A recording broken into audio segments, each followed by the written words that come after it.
Samantala, tiniyak ng DepEd na aalagaan nila ang mga guro na nagsilbi nitong BSKE na makararanas o nakaranas ng problema. May detalye hinggil dyan si Christopher Tirambulo. Christopher.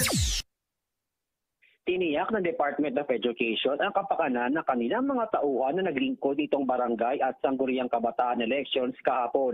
Ayon kay Vice President at Education Secretary Sara Duterte, isinaalang-alang nila ang kapakanan ng mga pampublikong guro kung kaya't nakipagkasundo sila sa Commission on Elections at Public Attorney's Office. Dagdag pa ni Education Spokesperson Undersecretary Attorney Michael Powa, nakahanda magbigay ng suporta ang ahensya sa mga guro na nagsilbi nitong eleksyon tulad ng medical benefits, legal assistance at personal accident insurance coverage.